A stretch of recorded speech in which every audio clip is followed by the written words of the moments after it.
बिहार प्राथमिक शिक्षक भर्ती 25 सितंबर 2023 की डेट में सुप्रीम कोर्ट पहुंचने के बाद अब पीआरटी का जो रिजल्ट 15 अक्टूबर के आसपास यानी मिड अक्टूबर में आना था, कब तक आ सकता है, इस वीडियो के माध्यम से हम सभी पॉइंट पर बात करेंगे। सब कुछ आपको यहाँ पर समझाएंगे और किस डेट में आपका केस जो होगा वो रजिस्ट्रार के पास पहुँच जाएगा, किन किन डेट में आपकी सुनवाई यहाँ पर हो सकती है और कब तक आपका रिजल्ट आने की यहाँ पर उम्मीद रहेगी। आप इस वीडियो को बड़े ध्यान से देखते रहिएगा। डीएलएड वालों का जो धरना प्रदर्शन है वो यहाँ पर शुरू हो चुका है, उसके बारे में भी हम यहाँ पर प्रूफ के साथ बात करने वाले हैं। बीएड साथी सरकार के साथ है और डीएलएड के जो साथी हैं वो अब सरकार के विरोध में आ चुके हैं और धरना प्रदर्शन को यहाँ पर शुरू करने जा रहे हैं। तो आप इस वीडियो को बड़े ध्यान से देखते रहिएगा। सब कुछ यहाँ पर हम समझाने वाले हैं, बताने वाले हैं। उससे पहले अगर आप बिहार में होने वाली 6 to 8 की यानी जूनियर शिक्षक भर्ती की तैयारी करना चाह रहे हैं या शुरू कर चुके हैं, तो आप सभी को पता है कि हमारे संस्थान के द्वारा मात्र 199 में एसएसटी के notes, science and maths teacher के नोट्स प्लस हिंदी लैंग्वेज के नोट्स दिए जा रहे हैं। और बिहार की ये सभी एससीईआरटी जो बुक्स हैं उनका निचोड़ पीडीएफ है। कक्षा 1 से 10 तक की जो भी बुक्स हैं, 23 बुक्स हैं, उनका निचोड़ पीडीएफ हमने अलग अलग बना दिया है। आप इस वीडियो के डिस्क्रिप्शन बॉक्स को चेक कर लीजिएगा, वहाँ पर बाई करने का लिंक दिया गया है, डेमो का लिंक दिया गया है। आप वहाँ से ऑनलाइन बाई कर सकते हैं या फिर आप मुझे 9455 28 27 93 ये हमारा व्हाट्सअप नंबर है, इस पर आप मुझे मैसेज करिएगा एससीईआरटी नोट्स लिख करके, हम आपको एससीईआरटी नोट्स भेज देंगे। 199 का आपको पेमेंट करना होगा। दूसरी बात, इस वीडियो के डिस्क्रिप्शन बॉक्स को चेक करिएगा, कमेंट बॉक्स को चेक करिएगा। बिहार शिक्षक भर्ती से संबंधित अगर आप बॉयज़ हैं तो अपना बॉयज़ वाला व्हाट्सएप ग्रुप ज्वाइन करिएगा, गर्ल्स हैं तो गर्ल्स वाला व्हाट्सएप ग्रुप ज्वाइन करिएगा, जहां पर आपको नोट्स, अपडेट, सारी चीज़ें वहां पर मिलती रहती हैं। चलिए शुरू करते हैं इस वीडियो को। कल हमने एक वीडियो अपलोड किया था जिसमें बताया था कि ये 3 पॉइंट्स हैं जिन 3 पॉइंट्स पर सुप्रीम कोर्ट में बहस होने वाली है, तो आप उस वीडियो को जरूर देखिएगा। इस बिहार शिक्षक भर्ती के नाम से प्लेलिस्ट है, वहाँ पर आपको वीडियो मिल जाएगा और इसमें मैंने बताया है कि किसका पक्ष वहाँ पर ज़्यादा मजबूत है। तो यहाँ पर देखिए, सबसे पहले आप सभी को पता है कि 22 या 23 सितंबर के बीच में आपका रिजल्ट आना था, जैसा कहा गया था। फिर ये हुआ कि 1 हफ्ते रिजल्ट हम जो है देरी करेंगे। मामला क्या है कि सीटेट का जो रिजल्ट है अभी तक नहीं आया है, सीटेट का रिजल्ट आने के बाद ही हम यहाँ पर रिजल्ट अपना जारी करेंगे। ये फिर हुआ कि 27 से 28 तक आपका रिजल्ट होगा, जारी कर दिया जाएगा सितंबर में ही। फिर ये हुआ कि कुछ लोगों के डॉक्यूमेंट गलत हैं, जो लगातार यहाँ पर जो है मांग कर रहे थे कि डॉक्यूमेंट सुधारने का मौका दिया जाए। यहाँ पर उनको मौका दिया गया और फिर कहा गया अब रिजल्ट हम मिड अक्टूबर में, मतलब 15-16 अक्टूबर के बीच में यहाँ पर एक साथ जारी करेंगे। पहले पीजीटी का आएगा, फिर टीजीटी का आएगा, फिर यहाँ पर पीआरटी का आएगा। तो उम्मीद यही जताई जा रही थी कि आपका जो पीआरटी का रिजल्ट होगा बहुत ज़्यादा खींच करके जो है अक्टूबर के लास्ट में, मतलब 20 से 25 अक्टूबर के बीच में हर हाल में जारी कर दिया जाएगा। इसी बीच होता क्या है कि सरकार पूरी तरीके से तैयारी कर रही थी। पटना हाईकोर्ट में एक रिट डाल चुकी थी, वहाँ से जो है उसको हार मिलती है और पटना हाई कोर्ट के अगेंस्ट में वो सुप्रीम कोर्ट चली जाती है। 25 सितंबर 2023 के डेट में वहाँ पर एसएलपी जो है दायर कर देती है। अब देखिए होगा क्या, जो एसएलपी यहाँ पर दायर की गई है, तो अभी 2 अक्टूबर तक सुप्रीम कोर्ट में चल रही है छुट्टी। इसके बाद जो एसएलपी दायर की गई है, हमने पिछले वीडियो में आपको बताया है, उसमें कम से कम 5 या 6 कमियां हैं, उनको जो इनके सरकारी वकील हैं उनके द्वारा दूर किया जाएगा। और मुझे लगता है कि उसको दूर करते करते 1 हफ्ते का समय और हो चुका होगा। फिर इसके बाद वो जो आपका एसएलपी होगी, जो केस होगा, वो रजिस्ट्रार के पास जाएगा रजिस्टर्ड होने के लिए। अब रजिस्ट्रार चूँकि जिस तरीके से पश्चिम बंगाल वाला केस अभी हुआ था, रजिस्ट्रार ने उसको क्लेरिफिकेशन जो रेट थी पश्चिम बंगाल की, वहाँ तुरंत खारिज कर दिया था, क्योंकि उसमें कई सारे पॉइंट थे, कई सारी कमियां थी। वो देखा जाता है कि आप जिस केस को लेकर के आए हैं वो किसी पहले वाले केस से कनेक्ट तो नहीं है। अगर कनेक्ट है तो कितनी संभावना है सुनवाई की या संभावना नहीं है, तो उसमें कोई सुनवाई की संभावना नहीं थी। और पश्चिम बंगाल वाला जो केस क्लेरिफिकेशन रेट था बीएड वालों की तरफ से, उसे यहाँ पर खारिज कर दिया गया था। तो अब देखिए, ये सभी जो टेक्निकल पॉइंट है वो बिहार सरकार ने अच्छे तरीके से समझ लिया है और समझने के बाद जो है इस एसएलपी को यहाँ पर दायर किया गया। कुछ तथ्य यहाँ पर छिपाए गए हैं, 2-3 पॉइंट हमने कल की वीडियो में बता दी, आप जाकर के देख लीजिएगा। अगर वो तथ्य छिपाए ही ना जाए तो इस याचिका को मेरे हिसाब से रजिस्ट्रार तक पहुँचते पहुँचते डिसमिस हो जाती। लेकिन अब होगा क्या, रजिस्ट्रार के पास एक केस जाएगा और प्रबल संभावना है रजिस्ट्रार इसको ओके करने के बाद एक डेट फिक्स कर देगा, आगे बढ़ा देगा और वहाँ पर जो है डेट फिक्स होगी और जज के सामने इस पर बहस होगी। जब जज के सामने बहस होगी तो इसमें आईए दाखिल करके, जैसे मैंने कल बताया था कि बीएड के अभ्यर्थी और डीएलएड के अभ्यर्थी, ये दोनों अभ्यर्थी जो है अब इसमें सम्मिलित होंगे और अपना अपना यहाँ पर पक्ष रखेंगे। अब देखिए होगा क्या कि सरकार जब तक ये रजिस्ट्रार के पास केस पहुँचेगा तब तक मेरे हिसाब से 10 से 15 अक्टूबर का समय बड़े आराम से यहाँ पर हो चुका होगा। इसके बाद जब ये केस रजिस्टर्ड हो जाएगा और अगर बिहार सरकार बहुत जल्दी करती है, बहुत तत्परता दिखाती है और अर्जेंसी फाइल में केस को सुनने के लिए कहती है और ऐसा कुछ होता है, तो आप मान के चलिए वो टाइम होगा कम से कम 22 या फिर 25 अक्टूबर, जब यहाँ पर फर्स्ट हियरिंग हो जाएगी। लेकिन इसमें सरकार को अर्जेंसी फाइल करनी पड़ेगी और बहुत तत्परता दिखानी पड़ेगी। अगर आपको सारी चीज़ें समझ में आ रही हैं तो आप प्लीज़ वीडियो को लाइक करिएगा और सभी ग्रुप्स में शेयर जरूर करिएगा, क्योंकि हमारा जो काम है आपको क्लियर कट यहाँ पर जानकारी देना है, फालतू की कोई भी बकवास यहाँ पर नहीं करनी है। तो 22 से 25 अक्टूबर वो समय होगा जिस टाइम पर आपकी फर्स्ट हियरिंग होने की पूरी संभावना सुप्रीम कोर्ट में दिखाई पड़ रही है, लेकिन अर्जेंसी फाइल करनी पड़ेगी बिहार सरकार को, तभी ये संभव है। अब ये भी हो सकता है कि फर्स्ट हियरिंग में ही इस केस को डिसमिस कर दिया जाए या सुप्रीम कोर्ट जिस तरीके से कहेगी उस तरीके से इस भर्ती को कंप्लीट किया जाए।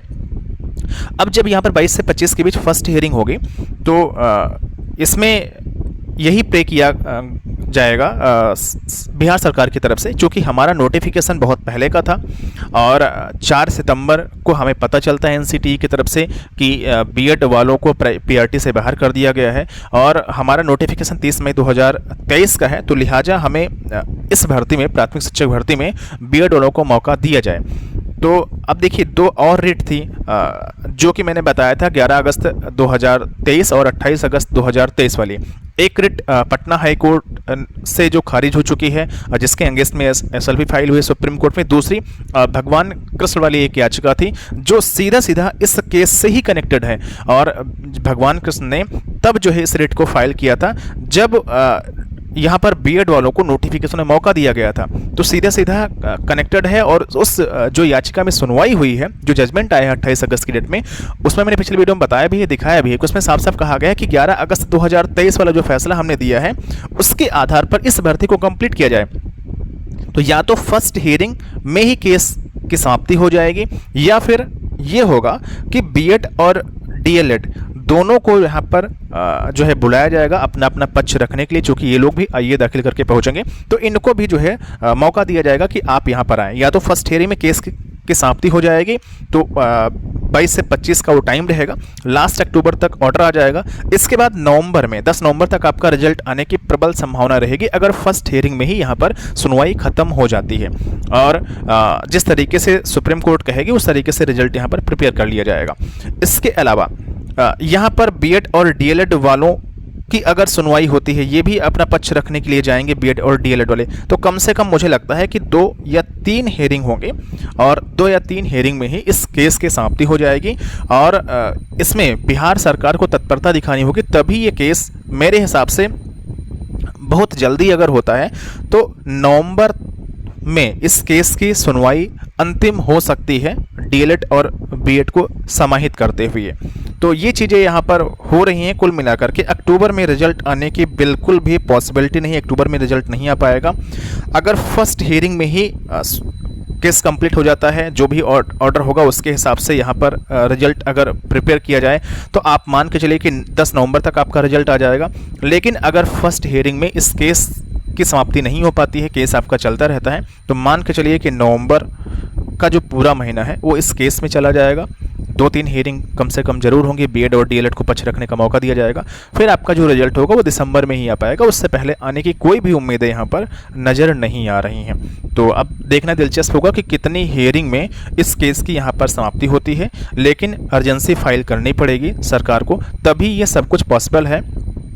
और इसके अलावा फर्स्ट हियरिंग में ये भी हो सकता है कि ये अर्जेंसी फाइल के साथ साथ ये भी बहस कर लें कि सर हमारे पास जितने डीएलएड के छात्र हैं, आप कहें तो मैं कॉमन मेरिट निकाल दूं जिसमें बीएड और डीएलएड दोनों का रिजल्ट निकाल दूं और मैं बीएड वालों की ज्वाइनिंग होल्ड रखूं, तब तक होल्ड रखूं जब तक आपकी तरफ से कंप्लीट फैसला ना जाए, और तब तक हम बीटीसी वालों की ज्वाइनिंग यहां पर करवा दें। तो अगर ये कॉमन मेरिट में सिलेक्शन बीएड वालों का हो जाएगा तो इस तरीके से आप समझ सकते हैं कि मतलब क्या चीज़ें फ्यूचर में हो सकती हैं। फिलहाल एक ये भी मांग यहाँ पर हो सकती है, जैसा कि चेयरमैन ने पहले ही कहा था इंटरव्यू के माध्यम से, कि हम कॉमन मेरिट निकाल देंगे और बीएड की ज्वाइनिंग नहीं करवाएंगे, बीटीसी की ज्वाइनिंग करवा देंगे। तो अब देखिए फर्स्ट हियरिंग जब होगी तभी सारी चीज़ें क्लियर होंगी, चूँकि सरकार पूरी तरीके से पक्ष में खड़ी है, बीएड के पक्ष में। तो अगर सरकार के पक्ष में कोई फैसला सुप्रीम कोर्ट दे देती है तो बीएड वालों को यहाँ पर राहत मिल जाएगी, वरना कोई भी राहत यहाँ पर मिलने वाली नहीं है। चूँकि डीएलएड अभ्यर्थी लगातार अब यहाँ पर विरोध कर रहे हैं सरकार का, वो आक्रोश में है क्योंकि सरकार यहाँ पर उनका साथ नहीं दे रही है और जो उनके हक में फैसला आया है उसके हिसाब से इस भर्ती को कंप्लीट नहीं करा रही। यहाँ पर देखिए सूबे में तकरीबन 1,17,000 शिक्षकों की बहाली की प्रक्रिया चल रही है। बीते 11 अगस्त को सुप्रीम कोर्ट ने प्राथमिक में सिर्फ डीएलएड को योग्य मानते हुए फैसला दिया था। यहां पर सारी बातें कहा, विरुद्ध अपराधियों ने मोर्चा खोल दिया। डीएलएड अभ्यर्थियों ने शुक्रवार को सोशल मीडिया पर कैंपेन भी चलाया और कैंपेन #न्यायालय विरोधी सरकार यहां पर चला, जैसा मैंने कल बताया भी था। और ये भी कह दिया गया है डीएलएड के छात्र नेताओं के द्वारा, अगर एक हफ्ते के अंदर सरकार जो है हमारा रिजल्ट नहीं जारी करती है तो फिर हम जो है सभी लोग धरना प्रदर्शन के लिए जो है रेडी हैं और हम धरना प्रदर्शन यहाँ पर करेंगे। इसके अलावा आप स्क्रीन पर देखिए बीएड डिग्री वालों को भी बनाए प्राथमिक शिक्षक के लिए पात्र। चूँकि बीएड के जो साथी हैं वो लगातार जो है सरकार का साथ दे रहे हैं और सरकार के इस फैसले का यहाँ पर स्वागत कर रहे हैं। बीएड डिग्री मामले पर सुप्रीम कोर्ट सरकार पहुंच चुकी है, हमने बता ही दिया था। इसके अलावा बिहार में 1,70,000 से ज़्यादा शिक्षकों की नियुक्ति पर मामला फिर से कानूनी पक्ष में फंसता हुआ नजर आ रहा है, यहाँ पर आपने देख लिया। और जो सीटेट जो एस्टेट का रिजल्ट है वो बिहार में बहुत जल्द आने वाला है, 2 से 4 दिन के अंदर आ जाएगा। शिक्षक भर्ती मामले में सरकार पहुंची सुप्रीम कोर्ट। एसएलपी की दायर 29 सितंबर 2023 की दैनिक भास्कर समाचार पत्र के माध्यम से यहाँ पर जानकारी मिल रही है, आप यहाँ पर सारी अपडेट देख सकते हैं। इसके बिहार में 24,000 पुलिस कर्मियों की भर्ती होने जा रही है, नया विज्ञापन अगले साल देखने को मिलेगा। इसके अलावा 1275 पदों पर दरोगा की भर्ती। वहीं पर यूपी पुलिस के 52,699 पदों पर जो नोटिफिकेशन होगा वो यहाँ पर तैयार किया जा चुका है और जल्द ही इसे जारी किया जाएगा। कल ही यहाँ पर 29 सितंबर की डेट में 9:59 पर ट्वीट यहाँ पर आया हुआ है। आज के समाचार पत्र के माध्यम से यूपी से अपडेट है। लोकसभा चुनाव से पहले रिक्त पद भरने की यहाँ पर तैयारी है। 15 दिन में विभागों से रिक्तियों का प्रस्ताव भेजने का निर्देश यहाँ पर दिया गया है। यहाँ पर कहा गया जिससे शिक्षकों के रिक्त पदों को जल्द से जल्द भरा जाए। एक अपडेट आई हुई थी जिस पर मैंने वीडियो बनाया हुआ था, जो रिक्त पद थे 41,000 कुछ समथिंग, उसमें पीआरटी यानी जो की भर्ती है उसके बारे में कहीं पर कोई जिक्र नहीं था। तो पीआरटी भर्ती आप सभी लोग 2 अक्टूबर को होने वाले इस धरना प्रदर्शन में जरूर सम्मिलित हों। शांतिपूर्वक आपको धरना करना है, सरकार से मांग करनी है नई प्राथमिक शिक्षक भर्ती की। 2 अक्टूबर के दिन सोमवार को धरना प्रदर्शन है सुबह 10 बजे से। स्थान है पत्थर गिरजाघर प्रयागराज, तो आप जरूर पहुंचें। यहाँ पर देखिए पटना हाईकोर्ट का जो आदेश आया था, पटना उच्च न्यायालय की चीफ जस्टिस ने कहा 1 से 5 में डीएलएड डिग्री धारियों को ही योग्य माना जाए और इसी के खिलाफ सरकार चली गई है सुप्रीम कोर्ट। यहाँ पर देखिए बीएड डिग्री मामले पर सुप्रीम कोर्ट पहुंची बिहार सरकार। यहाँ पर कहा है, आग्रह किया है कि इस नियुक्ति में बीएड डिग्री धारियों को मौका देने की अनुमति प्रदान करें। आगे की बहाली में इन्हें प्राथमिक शिक्षक नियुक्ति में योग्य नहीं माना जाएगा। आगे यहाँ पर देखिए 79,000 शिक्षकों की बहाली को शिक्षा विभाग उठा रहा फूक फूक कर कदम। एसएलपी से नाराज डीएलएड अभ्यर्थियों ने चलाया ट्विटर कैंपेन। खैर ट्विटर कैंपेन यहाँ पर चलाया डीएलएड के अभ्यर्थियों ने और बीएड के अभ्यर्थियों ने भी ट्विटर कैंपेन यहाँ पर चलाया। आगे यहाँ पर देखिए डीएलएड अभ्यर्थियों ने संघ से कहा अब सरकार सांप सीढ़ी ना खेले, सुप्रीम कोर्ट के फैसले पर अमल नहीं होने पर होगा आंदोलन। यहाँ पर देखिए आंदोलन की तैयारी यहाँ पर कर ली गई। मतलब आंदोलन का मतलब धरना प्रदर्शन, वही मैंने बताया। 1 हफ्ते का समय यहाँ पर सरकार को डीएलएड अभ्यर्थियों ने दिया है कि अगर 1 हफ्ते के अंदर रिजल्ट नहीं आता है तो हम सभी लोग मजबूर होंगे और सुप्रीम कोर्ट के फैसले के आदेश पर आपको भर्ती कंप्लीट करनी होगी और हमारा संगठन मजबूत है धरना प्रदर्शन यहाँ पर करने के लिए। यहाँ पर देखिए लिखा गया है परीक्षा परिणाम जारी करें, सरकार शीघ्र डीएलएड डिग्रीधारियों के अभ्यर्थियों के लिए भर्ती परीक्षा परिणाम जारी करें। 1 सप्ताह के भीतर सर्वोच्च न्यायालय के फैसले पर अमल नहीं हुआ तो डीएलएड वाले आंदोलन को बाध्य होंगे। और डीएलएड के जो भी छात्र हैं प्लस बीएड के जो भी छात्र हैं वो अपना अपना ज्ञापन ऑलरेडी मेल आईडी के द्वारा फिजिकली जा करके वहां पर सचिव जी को दे चुके हैं। संघ के ऋषिकेश राज के नेतृत्व में अभ्यर्थियों ने शिक्षा विभाग को आवेदन भी इसमें भेजा हुआ है। तो सारी बातें यहाँ पर देखिए स्पष्ट हो चुकी कि रिजल्ट इसका कब तक आएगा, हमने सब कुछ बता दिया। अगर फर्स्ट हियरिंग में कंप्लीट होता है तो रिजल्ट आपका कब आ जाएगा, और अगर 2 या 3 हियरिंग होती हैं तो रिजल्ट कब आ जाएगा, आप वीडियो बैक करके आराम से सुन सकते हैं। डीएलएड का धरना प्रदर्शन यहाँ पर शुरू होने वाला है अगर रिजल्ट सुप्रीम कोर्ट के आदेश के अकॉर्डिंग नहीं बनता है। ये वीडियो कैसा लगा आप मुझे ज़रूर बताइएगा। हमने सारे पॉइंट को यहाँ पर कवर किया अच्छी तरीके से, काफ़ी मेहनत करनी पड़ती है वीडियो को बनाने में, सारे तथ्यों को ढूंढने में। अगर आपको लगता है कि हम आपके लिए सही काम कर रहे हैं तो आप इस चैनल को सपोर्ट जरूर करिएगा, सभी जगह वीडियो शेयर करिएगा ताकि और भी लोगों तक वीडियो पहुँच सके। और अगर आप 6th to 8th की तैयारी कर रहे हैं तो आप SCERT नोट्स को ज़रूर परचेज करिएगा। मैं दावा करता हूँ कि आप एक सीट पक्की ज़रूर कर लेंगे। फिर से मिलेंगे एक नए वीडियो के साथ, एक नई जानकारी के साथ। तब तक के लिए थैंक